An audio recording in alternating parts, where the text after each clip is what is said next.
Prospérité, santé, bonheur à tous les téléspectateurs de la chaîne des informations contre les mésinformations, JC4 Télévision. Nous sommes aujourd'hui 27 décembre 2023. Je viens ici vous signaler que nous sommes en direct avec un invité. Il s'appelle Monsieur Richard Mani. Il est analyste politique indépendant. Il est là sur ces plateaux. Nous allons échanger avec lui sur le scrutin du mercredi 20 décembre 2023. Le scrutin qui a été organisé par le président Denis Kadima. Nous allons essayer un peu de faire des analyses, comprendre si cela a été une réussite ou soit check. Nous allons également échanger sur la marche de l'opposition d'aujourd'hui, mercredi 27 décembre 2023, qui a été interdite par le vice-premier ministre, ministre de l'Intérieur, il s'appelle Peter Kazadi. Nous allons également échanger sur surtout les soulèvements de quelques Katangais, si je peux le dire, le soulèvement de quelques Katangais qui veulent qu'il y ait encore, cette fois-ci, ce qu'on appelle la sécession katangaise. Alors, il est là sur ce plateau, je m'en vais déjà lui dire bonjour monsieur Richard Mani. Bonjour monsieur Jean Crispin. Merveille. Ouais, merci monsieur Jean Crispin. Vous êtes en forme? Ah oui, ça va très bien. Est-ce que vous êtes vraiment prêt à échanger? Êtes-vous prêt? Ah oui, je suis prêt, Vous allez dire, il y aura même les non-dits, en fait il y aura que les dits. Bon, il n'y a pas moyen de faire d'abord les chantages avant l'émission, donc nous sommes dans l'émission, donc tout va se Bien voilà, très chers téléspectateurs, je vais vous signaler que nous sommes en direct et nous allons parler sur les scrutins du mercredi 20 décembre. C'est vrai que le scrutin a été organisé pendant des jours, vu les lenteurs aussi, les déploiements, surtout les matériels de kits électoraux. C'était le mercredi et le jeudi. Comment est-ce que vous jugez ces scrutins? Échec, fiasco, des élections chaotiques, réussite, ou soit c'est un défi, un pari gagné par la CENI, la Commission électorale nationale indépendante de Denis Kadima? Merci monsieur Jean Crispin. D'abord, vous savez, pour organiser les élections, ça demande cher, monsieur. Donc, les élections s'est bien passées. C'est bien passé même. D'ailleurs, nous, on attendait à ce qu'on puisse voir quelques faillites, mais malheureusement, ce n'était pas le cas. Par rapport aux élections, je dirais, ce sont les plus belles élections que l'ADC a eu organisées. Les plus belles élections, nous étions dans des centres de vote, nous sommes rendus dans quelques centres, nous étions à Fula, nous étions à Makala, nous étions à Selemba, nous étions dans quelques centres de la ville-province de Kinshasa. Jusqu'à 12h, 13h, il y avait de ces centres-là qui n'étaient pas encore servis, de kits électoraux qui n'étaient pas encore arrivés. Et vous appelez ça des meilleures élections depuis que l'RDC est RDC. Bon, voilà pourquoi j'ai dit que ce sont des meilleures élections. Bien que le retard des kits, bon, vous savez, la CENI sait pourquoi il a envoyé le matériel en retard, monsieur Jean Crispin. Vous voulez dire que la CENI n'a pas de moyens pour les transports, pour faire déplacer les matériels? Non, la CENI sait pourquoi il a fait ça, monsieur Jean Crispin. Vous savez, on sait, nous Congolais, nous sommes habitués à la corruption. Les gens pensaient que les élections passées donc, vont encore reprendre. Malheureusement, la CENI a pris des précautions pour ces élections ici. Vous avez dit que la CENI a déjoué à la carte de évidemment, mais c'est certains candidats présidents. Oui, évidemment, c'est ça. Donc, c'est ça les points forts de la CENI pour ces élections ici. La CENI, c'est une institution indépendante. C'est une institution indépendante, c'est-à-dire une église au milieu du village. Et la CENI voulait déjouer en faveur de quel candidat? Bon, là, tous les candidats, je n'ai pas de parti. Parce que c'est une institution d'appui à la démocratie. Bon, la CENI, donc, il fait ça par rapport à tous les candidats, M. Jean Crispin. Tout comme l'opposition peut corrompre, voire même la majorité. Donc, il faisait ça pour garder l'unité nationale. Alors, vous pensez ici qu'après ces élections, du 20 décembre 2023, il y a eu des déclarations, allais-je dire, de certains candidats, présidents de la République. Ici, j'ai fait allusion à Martin Fayoulou, qui appelle à l'annulation. Martin Fayoulou, il y a le pasteur Théodore Ngoï, il y a les réparateurs des femmes, Denis Mukwege, et puis Martin Fayoulou, tout ce monde, voire même Moïse Katumbi. Bien qu'il ne soit pas prêt peut-être d'affronter la justice, mais apparemment, tous veulent contester ces élections. Selon leur déclaration, ils veulent à ce qu'il y ait annulation de ces élections qu'on puisse recommencer les élections dans les jours à venir sans Denis Kadima. Comment est-ce que vous pouvez faire cette analyse? Comment est-ce que vous pouvez analyser, selon vous, étant que journaliste surtout, toutes ces déclarations des candidats présidents? Mais c'est Jean Crispin, vous savez, c'est déjà lorsqu'on t'a aventuré, mais c'est Jean Crispin. Je vais d'abord commencer par Martin Fayulu. Vous savez, Martin Fayulu, je ne sais pas, cet homme-là cherche quoi, monsieur. Il est 3e actuellement. Peu importe le classement. Martin Fayulu, c'est bien lui qui avait dit qui avait parlé à ses alliés de ne pas postuler. Mais c'est même Martin Fayulu qui est venu déposer sa candidature, M. Jacques Crispin. Et puis il a déposé sa candidature, il a bâti la campagne. Les élections, c'est fait. Et puis comment à la proclamation, il va réclamer. Donc cet homme-là n'a pas de l'intelligence. C'est un fou, c'est un fou, Martin Fayulu, c'est un fou. Non, je ne vous peux pas parler de... Non, mais c'est là. Non, mais c'est là Crispin. Sinon, Martin Fayulu s'attendait à ce qui allait lui voter. Mais non, s'il vous plaît, mais c'est là Crispin. Martin Fayulu attendait à ce qui allait lui voter. Vous allez retirer. Vous êtes un candidat à la présidence. Vous n'avez même pas un député provincial, un député national, vous n'avez même pas un conseil municipal. Mais Richard Mani, pouvez-vous nous dire surtout, est-ce que l'opposition n'était pas encore prête d'aller à ces élections? L'opposition, ici je vois Moïse Katumbi, Martin Fayulu, Denis Mukwege, est-ce qu'ils étaient des figurants ou soit ils pensaient qu'il n'y aura pas d'élections? Alors, c'est comme s'ils n'étaient pas prêts, l'opposition, ou soit ils étaient prêts et après, ou soit ils étaient servis par la CENI. Bon, je peux dire, l'opposition était prête. L'opposition était prête. L'opposition était prête. Allez, je dis. Vous savez, l'opposition attendait à ce qu'on allait. Donc, les gens là se sont présentés, ils ont déposé leur candidature pour attendre quelques miettes que le gouvernement allait faire sortir. Mais ils s'attendaient à une négociation. C'est ça. Ils s'attendaient à ce que le gouvernement vienne vers eux et puis leur solliciter. Évidemment, mais bon, je vais d'abord parler de M. Mukwege. C'est un prix Nobel. Peu importe, M. Jacques Crispin. Je veux dire que pour gagner la vie, il faut être toujours président. Avec le prix Nobel. Donc, c'est un homme à respecter. Pourquoi il veut se lancer à la politique? D'ailleurs, si c'était moi, vous savez, nous devons garder.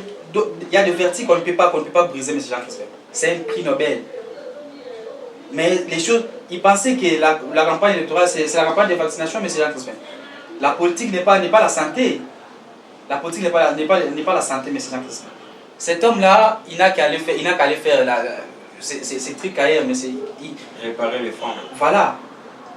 Mais Denis Mukwege n'était pas prêt pour battre sa campagne. Comme on a toujours dit, il y a un adage français qui dit... Et puis, voilà, là, dans son fief électoral, il avait combien de voix?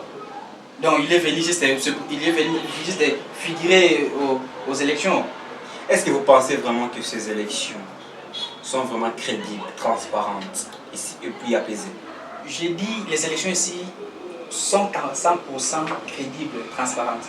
Parlons de la crédibilité. Est-ce que vous pensez vraiment quelqu'un comme Denis Mukwege, chez lui là, à Panzi, il est populaire, mais comment est-ce qu'il peut se retrouver peut-être à la 15e, 12e, 8e position? Mais c'est Jacques Crispin, qu'est-ce que vous parlez de la popularité? C'est son fief quand même. Selon vous, qu'est-ce que vous parlez de la popularité? Cet homme n'a pas l'ancrage politique, mais c'est Jacques Crispin.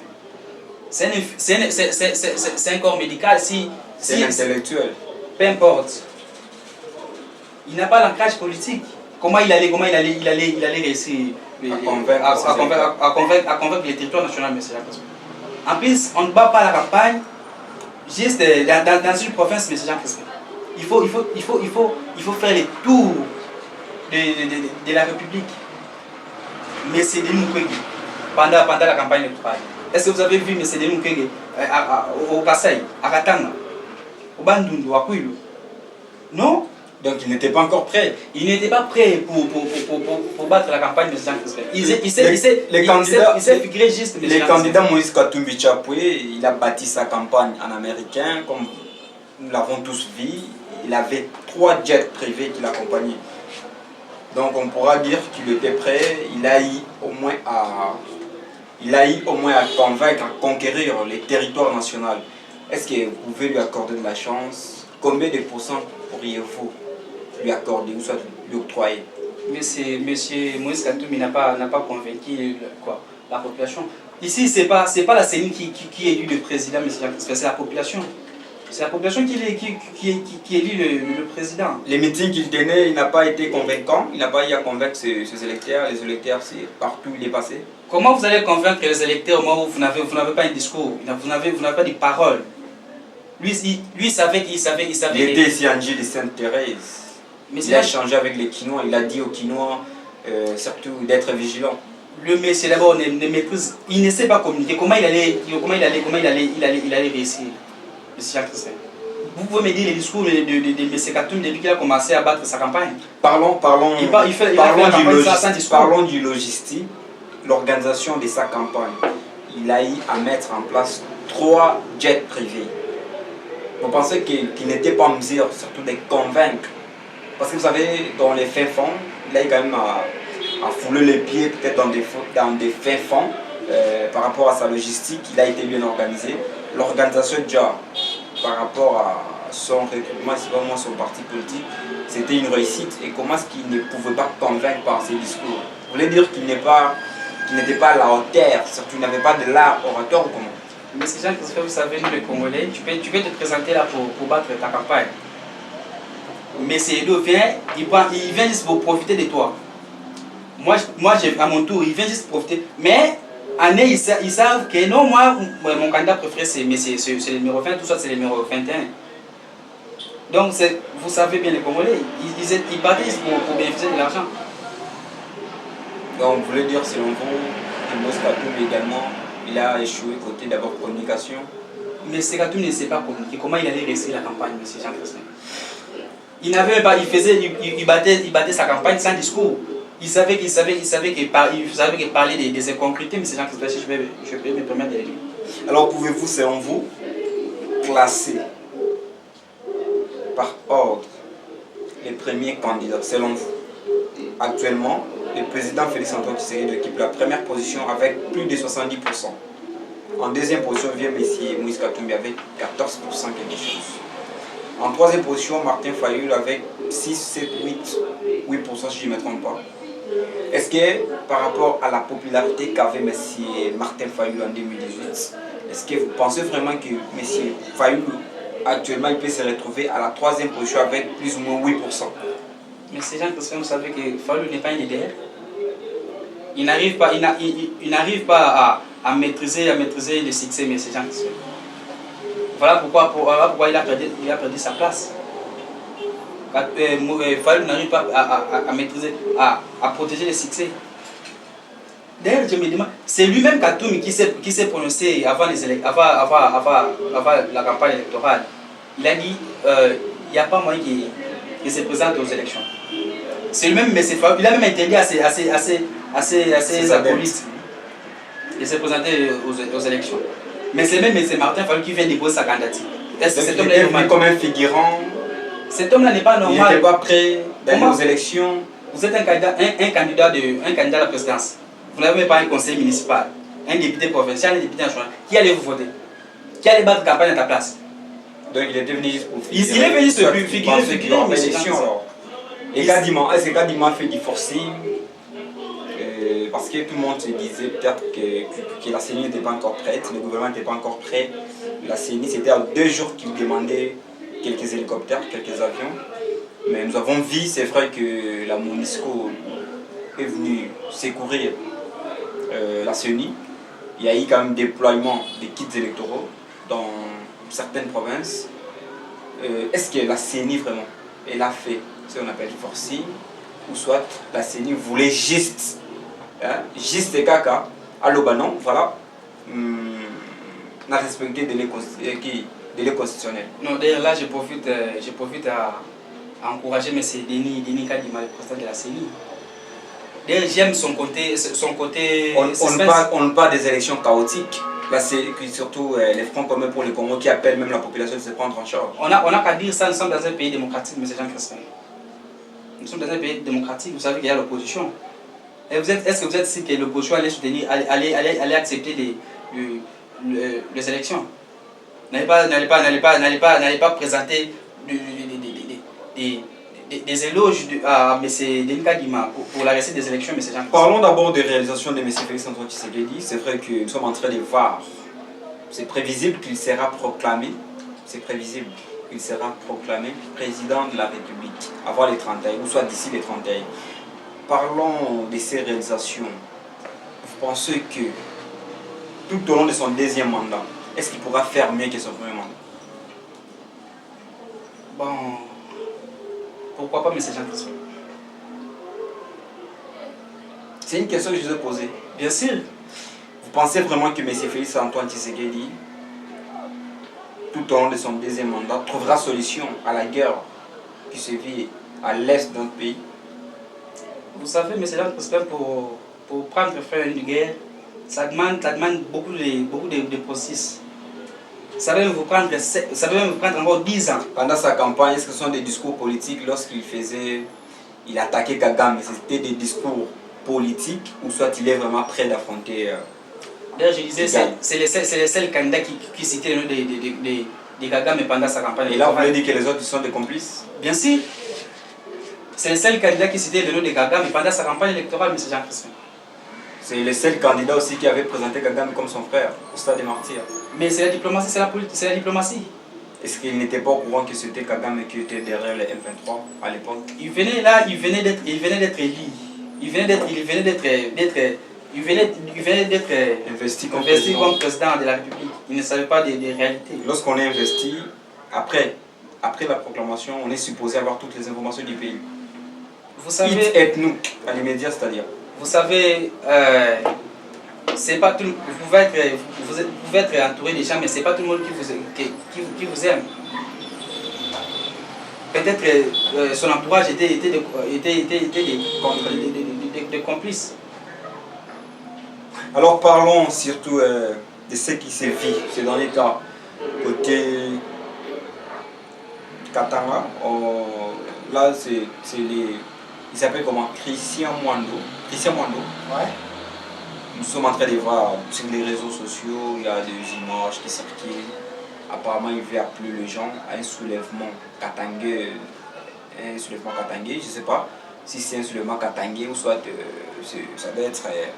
Il va appeler à une sécession katangueuse pour une seconde fois. Est-ce que vous pensez que c'est vraiment des discours à encourager un pays à dimension continentale comme la République du Congo et voir ces leaders politiques en train de prêcher sur des discours de séparation? Est-ce qu'ils méritent d'être sanctionnés ou soit nous sommes en démocratie, on doit respecter la liberté d'opinion, la liberté d'expression?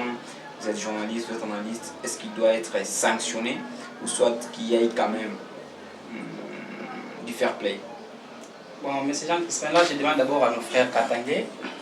Après les élections, il y a la vie. Les élections, ce n'est pas la fin du monde. Nous défendons d'abord, nous avons qu'une seule chose à respecter, qui est la République démocratique du Congo. Peu importe, ça c'est la politique. Qui allait croire qu'un jour Martin Fayulu allait se saluer avec Félix Tshisekedi? Personne. Donc je demande à nos frères katangais de garder leur sang-froid. C'est comme ça la politique. C'est pas aussi tous les Katangais, hein? Oui, c'est peut-être les militants. Oui, c'est la particularité, mais c'est l'impression. D'ailleurs, c'est l'opposition, c'est même pas la population, c'est l'opposition. Pour l'association Katanga, c'est pas la première fois, M. Jean-Christophe. Ça ne date pas d'aujourd'hui, c'est pas la première fois. Donc, ils se sont habitués à jouer comme ça. Alors, je demande, il faudrait qu'il y ait des sanctions par rapport aux images que nous sommes en train de voir dans les réseaux sociaux. On voit un grand leader katangais, à la personne de Christian Mwando, en sa personne, en train d'appeler la population à un soulèvement, je ne sais pas.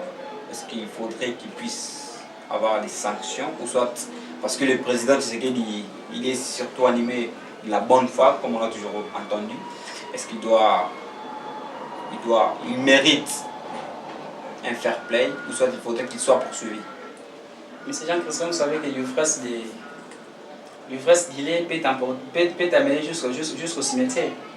J'aime bien l'ivresse de l'alcool que l'ivresse de lait. Donc, je demande à nos compatriotes qui veulent créer des manigance, qui veulent créer des désordres au Batanga, de garder leur sang-froid. C'est comme ça les élections. Nous n'avons que le Congo. Mais là, je demanderai au ministère de l'Intérieur de s'en charger surtout du côté sécurité. Parlons alors de la marche de ce mercredi 27 décembre 2023. Nous avons vu ce matin, il y a eu quelques militants de l'ECD qui étaient devant le siège de l'ECD, qui voulaient marcher, mais ils ont été dispersés par la police. Est-ce que cette marche que l'opposition, soit que quelques membres de l'opposition, ici je vois professeur Théodore et le pasteur Théodore, Martin Fayoulou, et puis qui encore, Martin Tampogno, mais qui, Maurice Katumbi, Denis Mukwege, ils appellent la population de marcher pour contester ces élections. Est-ce que cette marche a vraiment sa place d'être actuellement? Voilà pourquoi parce que là nous sommes en train d'assister à la proclamation de résultats progressifs. Est-ce que la marche d'aujourd'hui a vraiment de l'importance? La marche, elle a quel impact? Voilà pourquoi je vous ai dit, ce sont les aventuriers. Tu n'as pas bâti la campagne. Comment tu attendais à ce qu'on puisse t'élire? Qui n'a pas bâti campagne? Tous ces candidats, mais c'est l'impression.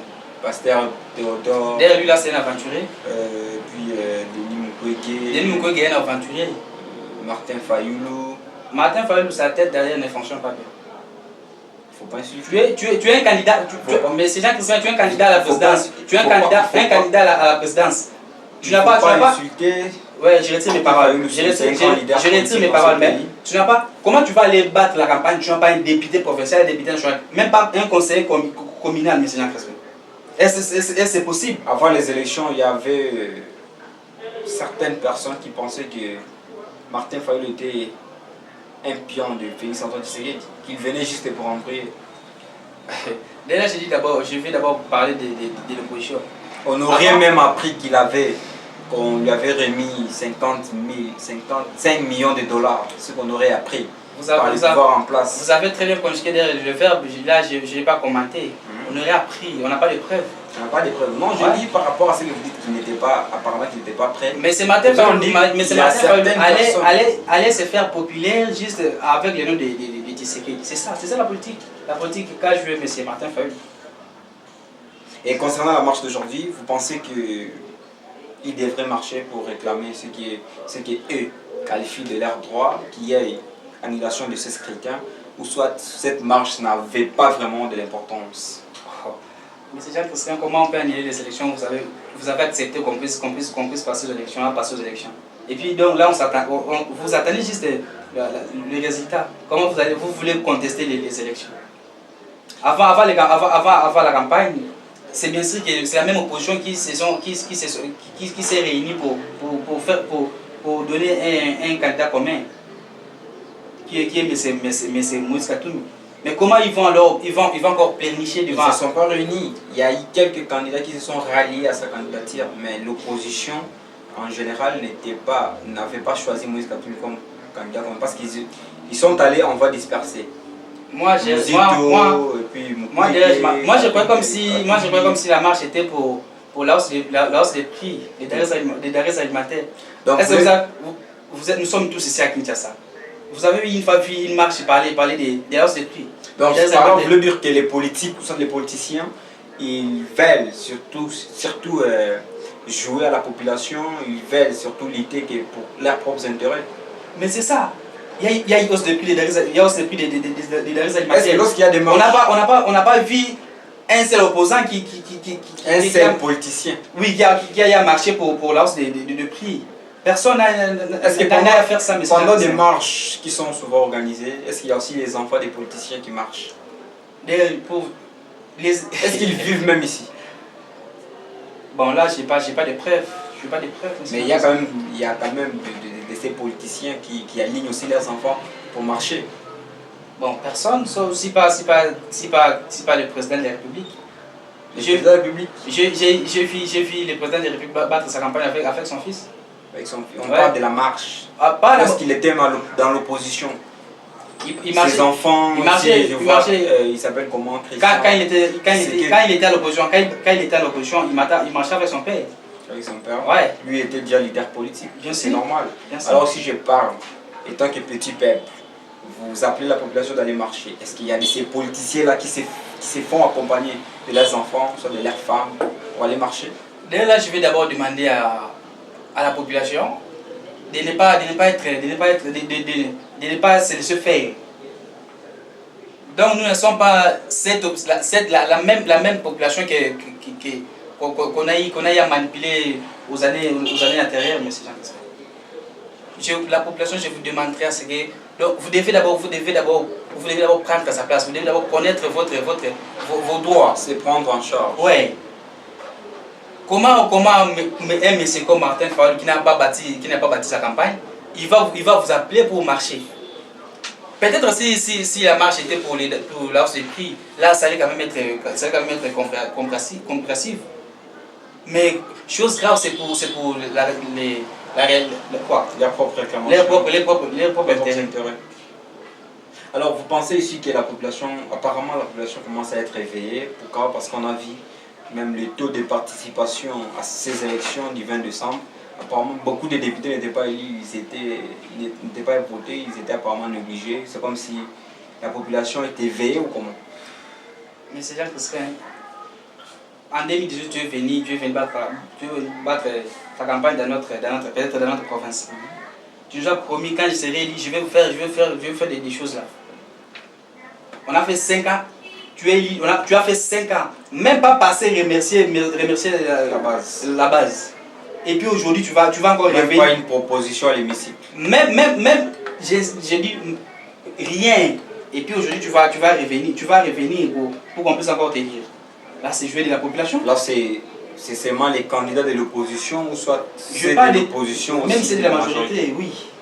Je ne dis pas de tous les candidats, mais c'est Jacques. Mais il y en a quand même ceux-là qui sont des bons exemples à suivre. Ouais, voilà pourquoi on dit dans chaque règle, il y a toujours exception. Voilà, mesdames et messieurs, nous sommes en train de chiter. Je vais vous rappeler que nous sommes en train d'échanger sur les scrutins du 20 décembre. Nous avons également échangé sur la marche de l'opposition du C27 décembre qui veut l'opposition qui veut qu'il y ait annulation de ce scrutin, qu'on puisse réorganiser les élections, mais sans dénicatement.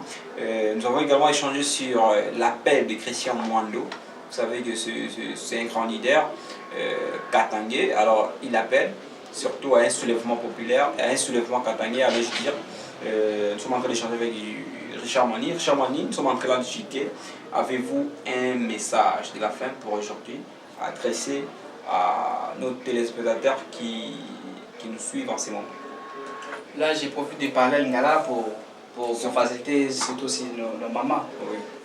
Population, ne boza bongo boza sous population ou à Kalaté à 2018, 2011, 2006.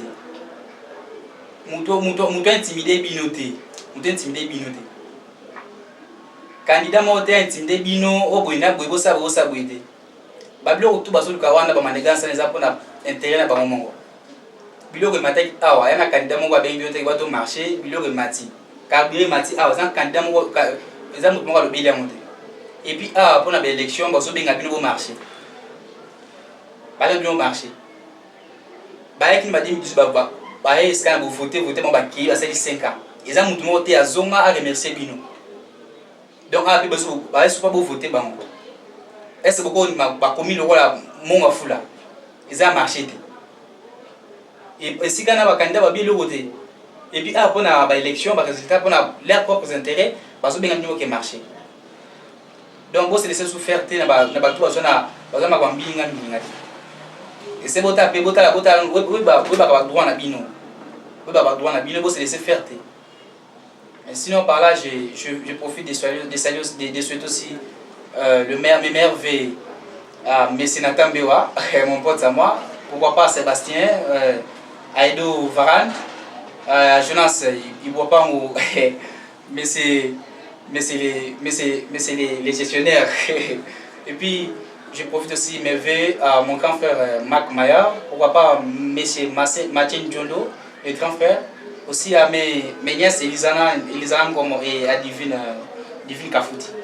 Voilà, mesdames et messieurs, nous sommes arrivés à la fin de ces numéros de l'éthique politique. Nous vous prions, nous vous demandons de continuer surtout de nous soutenir comme vous l'avez toujours fait, en vous abonnant sur votre chaîne JC4 Télévision. Je viens ici aussi souhaiter des merveilles à vous, tous nos téléspectateurs de partout au monde. Surtout, je vais aujourd'hui dire un grand merci à M. Nathan Bewa qui était derrière la caméra et Dovaran également derrière la caméra. Aussi, nous venons dire un grand merci à l'artiste Kaiser, il était aussi là, il nous a assisté. Voilà, nous vous demandons surtout de continuer de consommer ce qui est comme programme de la chaîne des informations contre les mésinformations. Nous allons nous retrouver dans nos prochains numéros, surtout. À très bientôt, prenez bien soin de vous.